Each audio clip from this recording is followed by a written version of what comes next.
Hello everyone, আশা করি সবাই খুব ভালো আছো, সুস্থ আছো। আর তোমাদেরকে সবার প্রথমেই রেসিপি শুরু করার আগে জানাই অসংখ্য ধন্যবাদ। এর আগের সুজি মিষ্টি তোমাদের কাছে এত ভালো লেগেছে, তোমরা এত পছন্দ করেছো যে সেটা কিন্তু মিলিয়নে ভিউজ হয়েছে।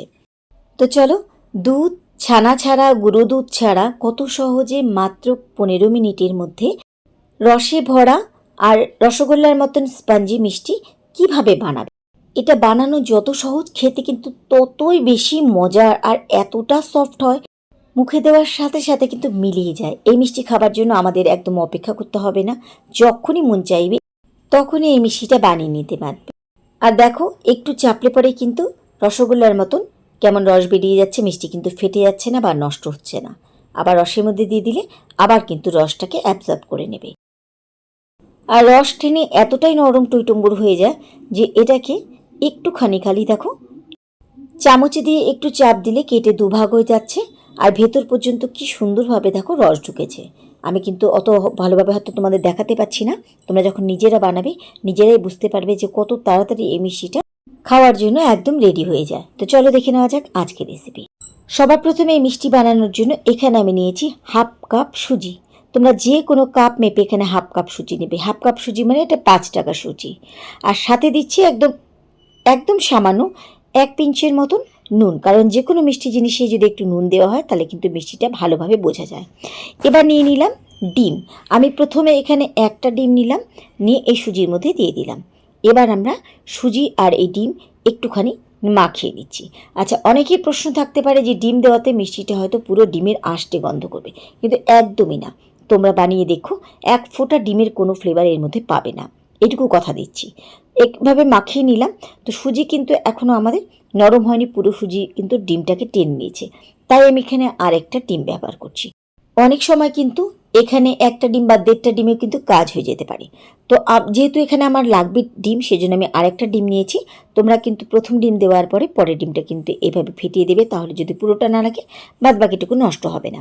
প্রথমে দিয়ে দিলাম হাফ ডিম, এবার দিয়ে আবার একটুখানি মাখিয়ে নিচ্ছি।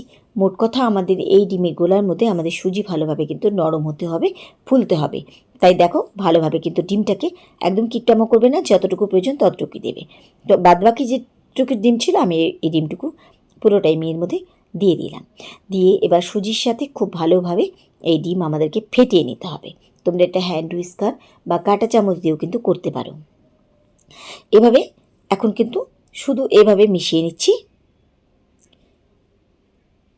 তো এভাবে একটু মেশালে দেখবে সুজি আস্তে আস্তে ছেড়ে যাচ্ছে আর এরকম একটু নরম হয়ে গেছে। তবে সুজির দানাগুলো কিন্তু এখন নরম হয়েছে, কিন্তু ফোলেনি। সেই জন্য এটাকে রেখে দিচ্ছি কিছুক্ষণের জন্য। তার ফাঁকে আমরা চলো এই মিষ্টিটার জন্য শিরা বানিয়ে নিচ্ছি।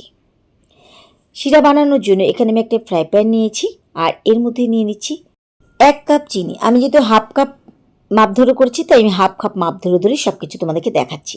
এখানে নিলাম 1 কাপ চিনি, আর 1 কাপ চিনির জন্য নিচ্ছি এখানে 2 কাপ জল।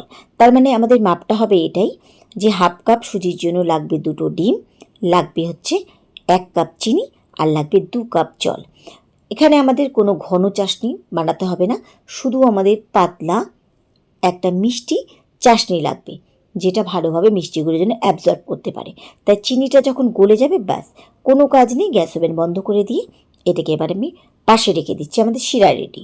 তার ফাঁকে যতটুকু আমাদের সুজি রেস্টে ছিল ততটুকুই কিনতে হবে, একে আধা ঘন্টা 1 ঘন্টা রেস্টে রাখার দরকার নেই। এবার খুব ভালোভাবে সুজি কিন্তু একটা নরম হয়ে গেছে।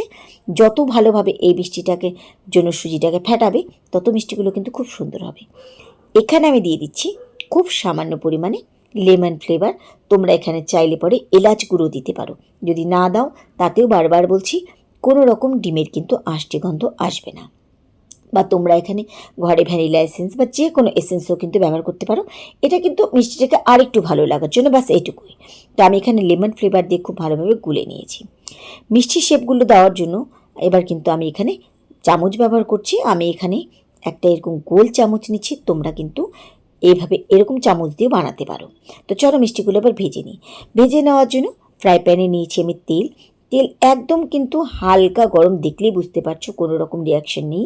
এবার এর মধ্যে একটু আস্তে আস্তে করে স্পুন দিয়ে এভাবে 1 স্পুন করে করে আমি সুন্দর করে মিষ্টিগুলোকে এই তেলের মধ্যে দিয়ে দিচ্ছি। তেল হালকা একটু বুদবুদ হয়ে এসেছে, দেখো হালকা গরম হয়েছে। এর মধ্যে কিন্তু মিষ্টিগুলো আমাদের খুব ভালো ভাজা হয়ে যাবে। আর এই মিষ্টিগুলোকে কোনো কড়া করে ভাজা দরকার নেই। দেখবে দেওয়ার 2 থেকে 3 সেকেন্ডের মধ্যে মিষ্টিগুলো কিন্তু শক্ত হয়ে গেছে, মানে নিজে রূপে চলে এসেছে। এবার এভাবে আস্তে আস্তে করে মিষ্টিগুলোকে উল্টে দিচ্ছি। এটা কাঁচা থাকা বা নরম থাকার ব্যাপারই নেই। আর মিষ্টিগুলো কিন্তু কখনোই কড়া করে ভাজবে না। মিষ্টিগুলো হালকা দুপিটে একটু ভাজা হয়ে গেলে এবার এই মিষ্টিগুলোকে একটু উল্টে পাল্টে দিচ্ছি। এর কালার করার দরকার নেই, এরকম হালকা করে ভাজলেই হবে। তো এবার মিষ্টিগুলোকে কিন্তু আমি তেল থেকে তুলে নিচ্ছি। মিষ্টিগুলো তুলে নেওয়ার পর ঠিক একইভাবে আমি পরের লটে মিষ্টিগুলো ভেজে নিলাম। আর এদিকে চাশনি কিন্তু আমাদের হালকা গরমই ছিল, আর মিষ্টিগুলো কিন্তু এখনও গরম আছে। এবার কোনো কাজ না, শুধু ঢাকনা উঠিয়ে মিষ্টিগুলোকে সরাসরি রসের মধ্যে দিয়ে দিচ্ছি।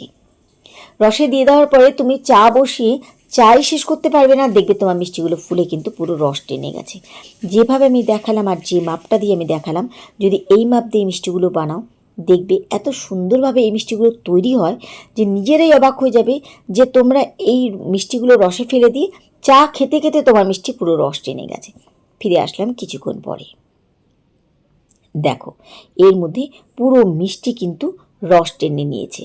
আমি সেজন্য বলেছিলাম যে রসগুলো কিন্তু আমাদের পাতলা লাগবে, তাই যে মাপটা দিয়েছি ঠিক সেই মাপ ধরে কিন্তু বানানোর চেষ্টা করবে।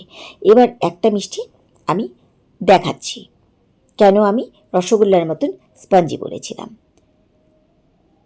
সুজির মিষ্টি স্বভাবতই নরম হয় যে ভেঙে যায়, দেখো কিভাবে আমি চাপছি, চেপে কিন্তু এর মধ্যে রস বেরোচ্ছে, কিন্তু মিষ্টি কিন্তু নষ্ট হচ্ছে না।